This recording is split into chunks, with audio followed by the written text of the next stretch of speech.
Chapter 2 You came out of my womb dancing, my mother would always tell me.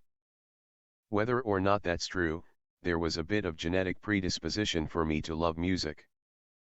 My dad loved to dance. He was a great ballroom dancer, but when he got loaded he used to improvise and do the strangest dances I'd ever seen. Unlike my mother, he hated Elvis and rock and roll. My father loved big band music, Benny Goodman, Artie Shaw, Gene Krupa. That's what he called real music.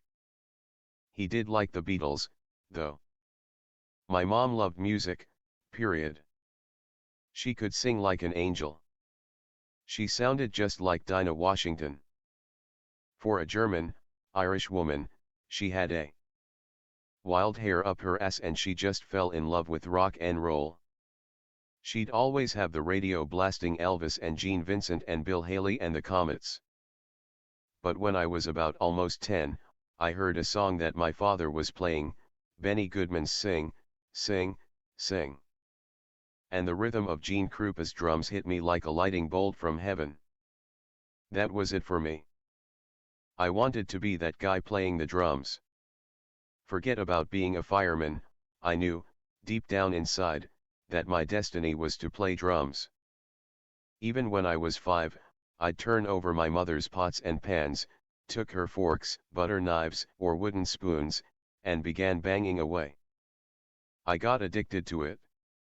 My father would complain that I was making too much noise, but my mom really liked it. Let him alone, she'd say.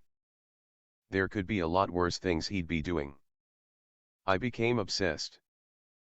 When I wasn't banging on the pots, I'd figure out ways to play real drums. Whenever I'd go to a relative's wedding, I'd get my chance. They'd rent out the local Knights of Columbus Hall and the women would bring cold cuts and potato salad and they'd hire out a little trio band. And as soon as they took their break, boom, I'd be up on the drums, banging away.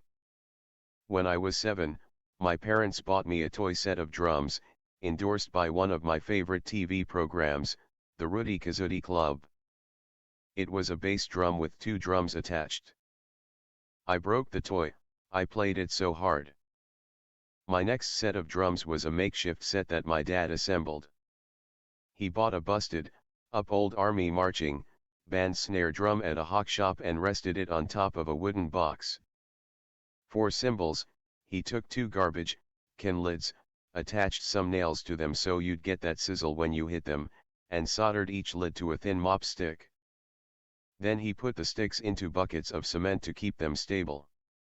I put some stars and glitter on the front of the box and wrote out the name Stars, which is what I named my imaginary band. I would then sit on a chair on top of some phone books and play the snare with brushes. I set up the drums in my mother's bedroom and I practically never left the room, playing along to the songs on the radio. When I was 12, I came across a white doo-wop group that used to sing down the street and I hung around them until eventually they let me sit in and back them with my brushes and my snare and the garbage can lids. These guys would be down in the basement singing da-dom, ba, da-dom, and there'd be a little 12-year-old kid back there playing away, those old C, F, G, minor oldies but goodies, over and over. By the time I was 15, I got a job delivering meat on the weekends for a local butcher shop. The owner knew I was into drums, and one day he told me, "I've got a set of Slingerland Radio King drums down in my cellar that I don't play anymore. There's a 24-inch bass drum, a trap case with a snare, a couple of cymbal holders, and a tom. They were made in 1935, and they were originally mother of pearl, but they turned yellow. Slingerlands. The brand that Gene Krupa used." "You're kidding me. Would you sell them to me?" I burst out. "Yeah, I'll sell them to you for $200, he said. I rushed home and I asked my mom and dad if I could get those drums. "If you want them that bad, why don't you work for them?" my mom suggested. "We don't have $200, but you can pay them off a little out of each paycheck. So every weekend Joe would take $15 out of my pay, and he paid me a little more to mop the floors of the tenement building the shop was in, and eventually I paid them off. I'll never forget bringing them home to my grandmother's apartment. I was walking down the street with the bass drum on my back, kicking the trap case in front of me inch by inch with the tom on top of it. I finally got the whole set up the stairs and into the kitchen. When I took them out of their cases and set them up, it was like an orgasm. If I could have slept with those drums, I would have. But then I had a major problem. I didn't know how to play with a full set. I always just played on a snare drum. But my friend Jerry Nolan had a beautiful set of red sparkle drums and he gave me my first lesson. One hand kept a steady beat and the other was going pop, pop, pop. I worked on that beat everywhere I went, even on the train, which is a great place to hear unusual rhythms when the train wheels hit the tracks, and I finally got it. That was like opening up Pandora's box. I learned a million different beats from that one beat. I was a slave to those drums. I cleaned them and buffed them, so proud that this was something I worked for and got. I'd come home from school for lunch and play the whole hour. I'd play them all night until I had to go to bed. The kids outside would say, "Oh, man, why don't you come on down and play stickball?" I'd say, "Nah, it's cool, I gotta just play." I wanted to play my drums much more than I wanted to be in a gang. Jerry and I began to cultivate other role models, guys who didn't have tattoos on their necks. Guys like Dave Brubeck and Miles Davis and Cal T. Jader. We found a way out of the gang life through social clubs. The clubs were a great institution. You'd rent out a store and get members to pay dues to cover the rent. Then you'd blacken out the windows so nobody could see in and put up some cool things on the walls. You'd put a jukebox in the front room and lots of couches all over, even in the back room. We found an old deli that went out of business, rented the space, and called our place Club Gentlemen. Jerry designed a logo with a top hat, a cane, and 2 white gloves. I became the president, Jerry was the vice president. Our rent was like $65 a month, but it was easy to cover because we got the mob to put a jukebox inside and we got a piece of the proceeds. Once you entered, it was pitch black except for a few red and blue lights. Which was the perfect environment to start experimenting with sex and drugs. I was about 15 when I got introduced to Mary Jane. Pot was spooky then, it was so taboo. This older guy we called the Dirty Swede would sell us a skinny little joint for $1. That was okay money in the early 60s, so 2 guys would chip in and buy one. We'd go down in the basement and it would be pitch black and we'd light up. Immediately that eerie smell would hit you and you knew you were doing something forbidden. You feared that you might get addicted and get into heroin, all that propaganda was out then. I didn't even get high the first time we did it, but the second time was the charm. Jerry and I just laughed and ate a million Twinkies and listened to the jukebox. Music had never sounded so good before. Eventually I brought my drums into the club and I'd get high and play along to the jukebox, which was a lot more fun than playing to the radio. Having the club was a godsend. It certainly kept us off the streets. But I'd be remiss if I didn't mention the biggest attraction to having a social club. You'd bring a chick to the club, turn on the jukebox, give her some wine or pot, dance a little bit, and then, if you were lucky, take her to a couch in the back room and get laid. Now, if music was in my blood, so was sex. My dad was very horny. He was always chasing my mother around to get laid. She'd be like, "Get your dirty hands off me." I was always incredibly open with my mother, we could talk about anything.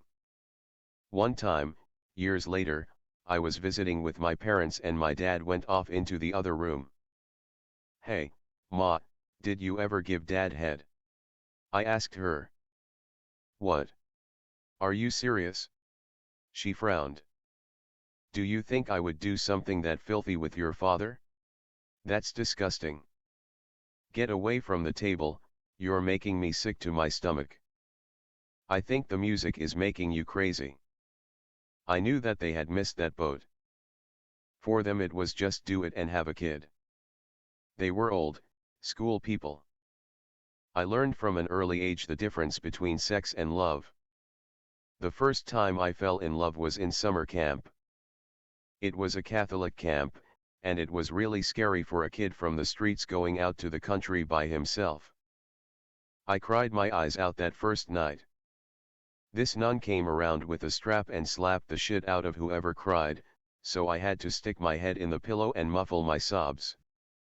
But there was this nurse there who was just beautiful, and I fell in love with her. I was so crazy about her, I would scratch myself just so I could have her fix it. But having sex itself was far from that romantic. Romantic? My Uncle George got me my first blowjob. I was around 13 when he came over one night. He was loaded. "I gotta go down to the bar," he said. "Why don't you come with me and I'll get you a Coke and some potato chips?" I always dug visiting with my uncle at his bar, so I went. My uncle would hang out with his friends at the end of the bar and I would sit at a nearby booth because it was illegal for a minor to sit at the bar. Right around the corner at the end of the bar were the bathrooms and a big phone booth and then the kitchen. I was sitting at the booth and I watched as one by one, my uncle's friends went back to the kitchen area. I wondered what they were doing back there. Then my uncle came over to me. "Do you want to try something that you'll never forget? But you can't tell your mom or nanny." "Sure, Uncle George," I said. His friends were all laughing, getting a kick out of this. One guy said, "Send the kid in, break his cherry." So UNC told me to go back to the phone booth. In the booth was a 40-something dirty blonde, skinny, somewhat attractive. I was scared shitless. I'd never been with a girl, let alone a grown woman. She sat me down in the booth and got down on her knees and pulled down my little jockey shorts and I got my dick sucked for the first time in my life. It didn't take long, trust me. When I came back out to the bar area, I was white as snow and the men were hysterical. I started getting a steady diet of blowjobs a few years later when I worked at the butcher shop. The 3 butchers were real horny Italian guys. They had Playboy centerfolds plastered all over the walls of the back room of the shop.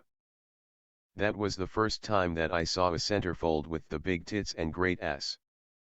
I didn't have anything like that at home, so I'd always find an excuse to go to the back room and whack off looking at those pictures, keeping one eye on the door so I wouldn't get caught. Every Friday night, after they cleaned up and prepared for the big Saturday rush, they'd bring a broad in to blow them in the back bathroom. A lot of these women came in, sadly enough, for food. I remember one who had kids and her husband had just left her and they would give her 2 huge shopping bags full of meat for blowing them. It was quite an education, that little shop. One Friday night, one of the guys came over to me. "We're going to get you laid." I thought that was pretty cool. I had had a blowjob, but I'd never lost my cherry. "Go in the bathroom in 10 minutes and she'll be waiting for you." I waited and then I went in and there was this 30-something black woman sitting there. She was attractive but a little bit chunky with huge boobs. "Hi, honey," she said. "I know you're a little nervous." "Nervous, but it's gonna be fine. Sit down." I sat down on the toilet seat, petrified.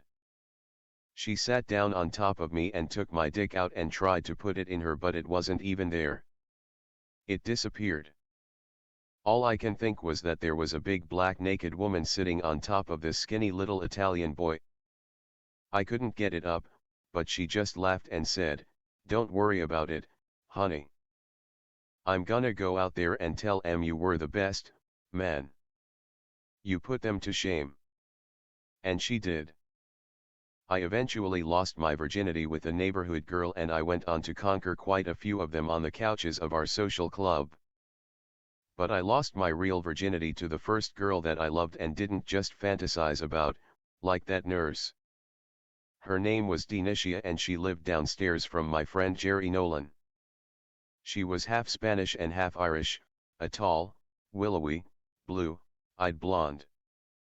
I was smitten from the moment I laid my 17-year-old eyes on her. When I met her I was pretty wild, going to social clubs with Jerry, fooling around, but this was the real thing, I thought. This was love. I'll never forget the first time we slept together. My grandmother was working, so I told Denicia to cut school that day and come over. Oh, my God, it was exciting. I didn't use protection, like an idiot. We didn't think of that, we just did it. I really got into it, and the minute I put it in, I came. But I was young, so, boom, it popped right back up, and the fucking thing wouldn't stay down. We did it a couple of times more. I felt like this was a sacred screw, not just getting laid by some black whore who was coming in for some lamb chops. This was marriage screwing. And I wanted to get married. As much of a rebel and an outcast as I was, I still believed in the notion that there was stability in family life. You get married, you have kids, you get a house on Long Island. I had those ideas instilled in me. So after going out with Denicia a couple of years, I started thinking that I wasn't going to be a rock star and I should get a good job and have the white, picket, fence life. And this was the girl to do it with. So I went to a pawn shop and I bought an engagement ring for $150. Now we were engaged. My mother was ecstatic, she was crazy about Denicia. My sister Nancy, not so much. Denicia actually got into a fist fight with my sister and my sister beat the shit out of her. In the end, I was just kidding myself with the marriage thing. I was much too young to get married and settle down. And I was not nice to Denicia. Sometimes I'd get really nasty and treat her like shit. I thought I was badass. But eventually she found a badder ass, a biker, and she gave me back my ring. I was crushed. I spent the whole summer crying in my grandmother's bedroom. It took me years to get over her. I was so confused then. I was going to a vocational high school in downtown Brooklyn called George Westinghouse. The Vietnam War was heating up, and everybody told me that I had to have a trade, like an electrician or a plumber. So I went to Westinghouse and somehow I started taking dental mechanics. It seemed like an easy course, and I liked that you got to wear long white doctor-type coats. I quit my job at the butcher shop and got a job at my Uncle George's bar in the summertime. It was a nightmare. There I was, 18 years old, and when I went to open at 7 a.m. there were already barflies lined up to get some drinks before they went off to work.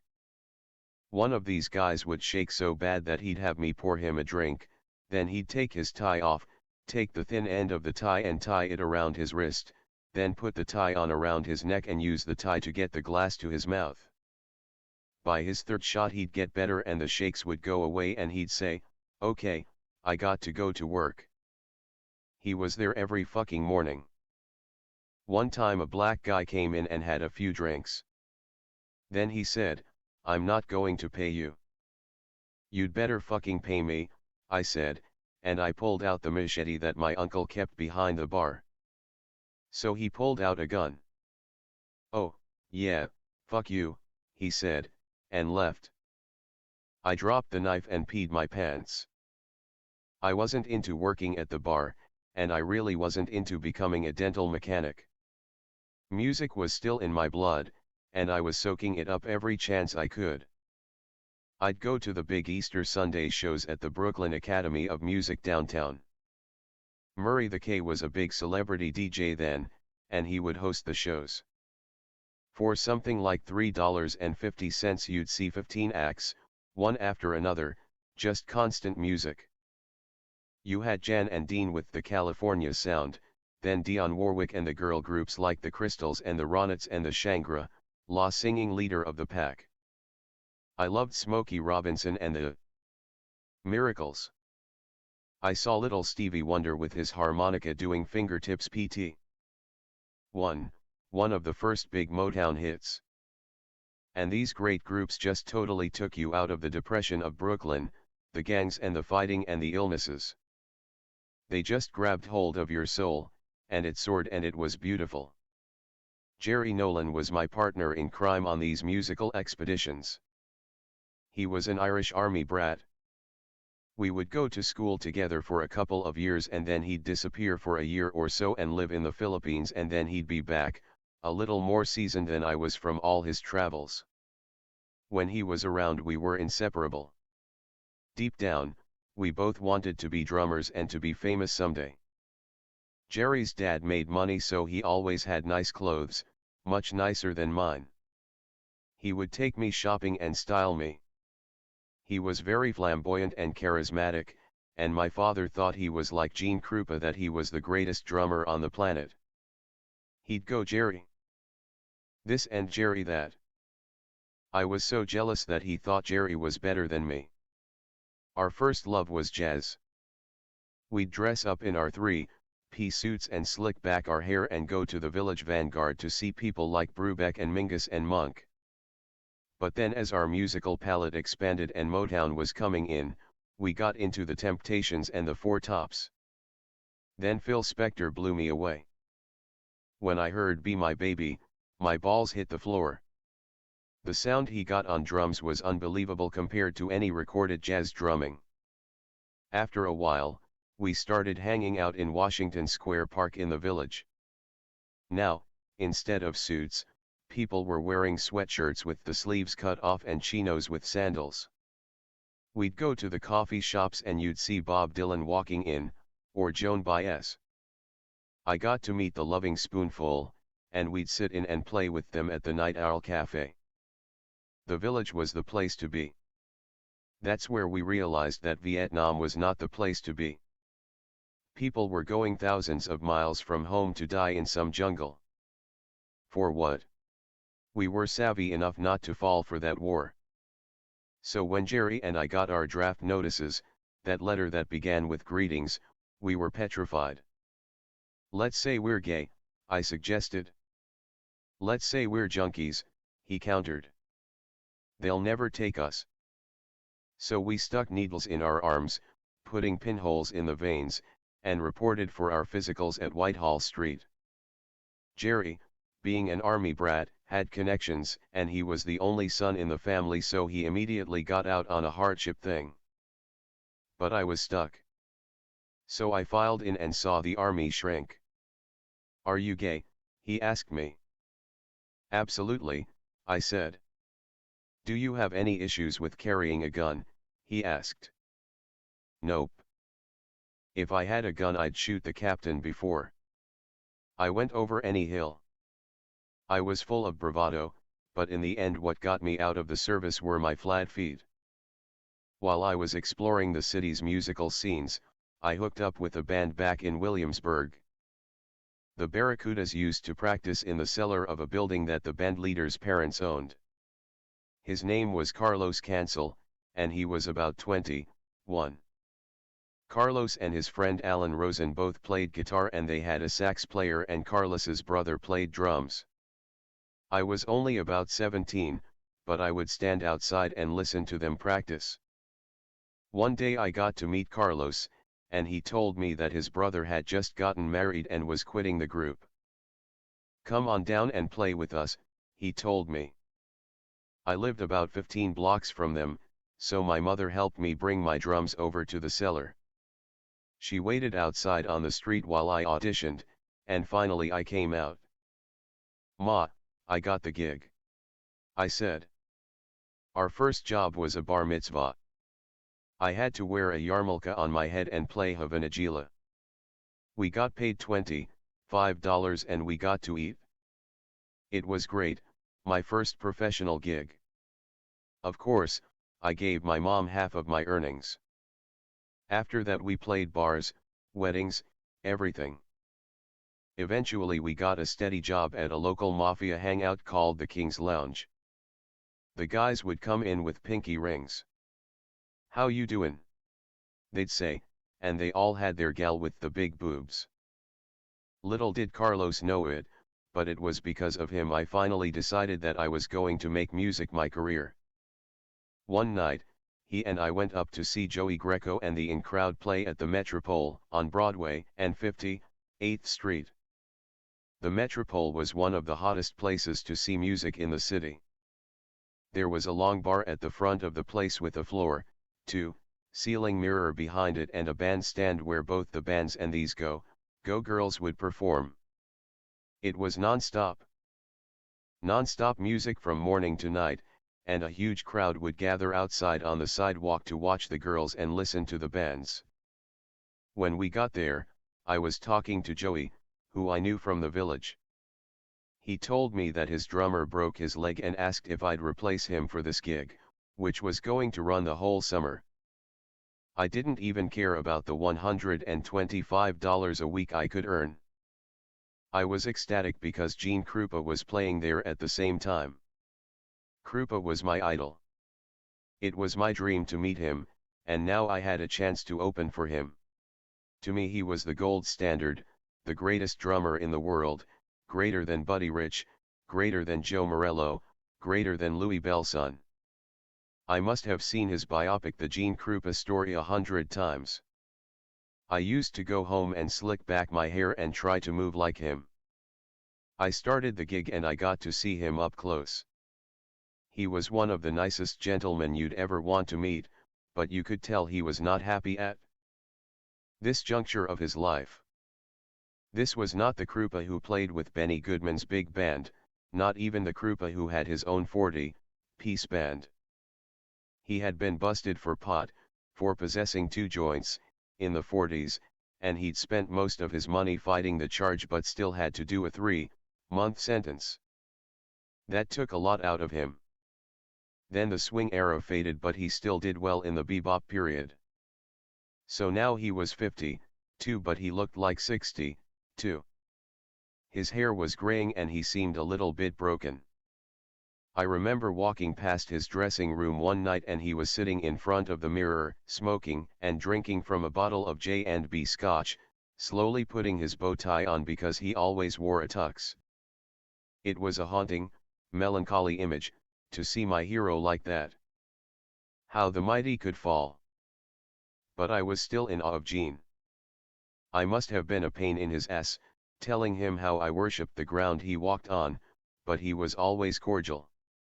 He showed me a few things on the drums and he always encouraged me. "You got it, kid," he'd say. "You could be something someday." My heart swelled to hear that coming from his lips. That was all I needed to hear. About halfway through that gig, I confronted my mother. I was in my second year of high school then. "I want to quit school. I want to play in a band and I promise you, I'll make it," I said. "You don't have to give me a whole spiel," she said. She really didn't have a problem with me not going back to school. She knew I hated it. She knew that playing in clubs would keep me off the streets. And she remembered a pledge I had made to her one day when we were walking past Madison Square Garden. "Ma, I'm going to play that hall someday," I vowed. My father went along with it, too. He hated the aggravation of me going out late at night, not knowing where I was, especially when I came home with cheap wine on my breath and an attitude. But my grandmother was having none of it. "Don't worry, I'm going to make it with my music," I told her. "Bullshit. Get a job. Get a haircut. Finish school. I don't want to hear about this drum stuff," she ranted. You're nuts. Get a real man's job, become a cop or a fireman. But there was no turning back now. I had gotten a taste of the nightlife in the city. I was taking home a nice chunk of change, enough to buy my first chrome snare drum. Now I could get some cool threads. And I was meeting girls who were paying attention to me when I was up on that stage. Finally, no one was picking on me. I didn't have to fight to get attention. I was getting love through music, which was the only way to go.